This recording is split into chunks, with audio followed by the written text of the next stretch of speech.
Hey, real quick, you ever heard of them relationships where there'll be a girl or a boy and they go to their boyfriend or girlfriend and they say, hey, this person just keeps texting me. They keep flirting with me. They keep trying to reach out to me. And it's so annoying. And I wish they wasn't doing this. And they bring it to their significant other and they say, look at this.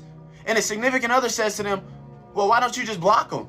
Well, why don't you just block them, unadd them if they keep doing that? And then the person says, well, I don't want to be rude.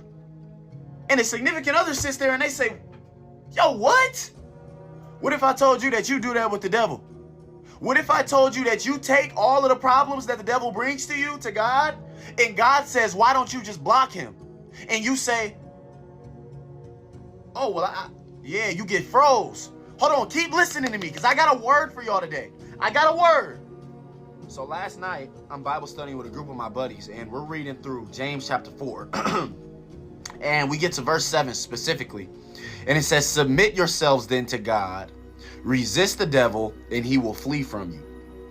And when I heard that, I understood it, but it didn't really hit me how I thought it would, because I said to God, when I was sitting to myself, I said, God, really the closer that I've gotten to you is the more that I've realized the devil attacks me more.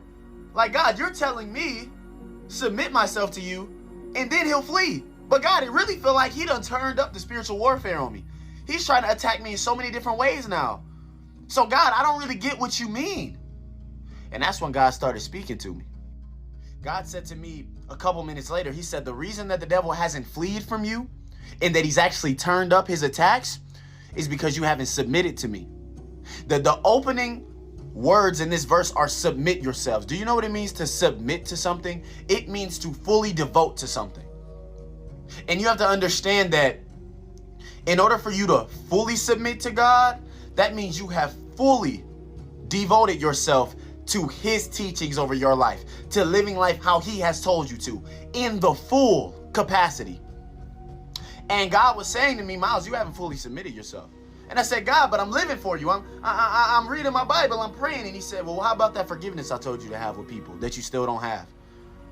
And I said, well, God, I love you, but God said, be quiet. I said, submit to me then.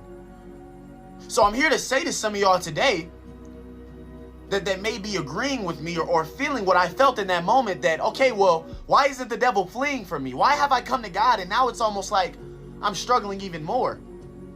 You haven't fully submitted.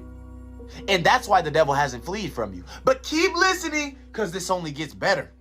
I actually got clocked when I came to that realization, and when God hit me with that conviction that I hadn't fully submitted, and I was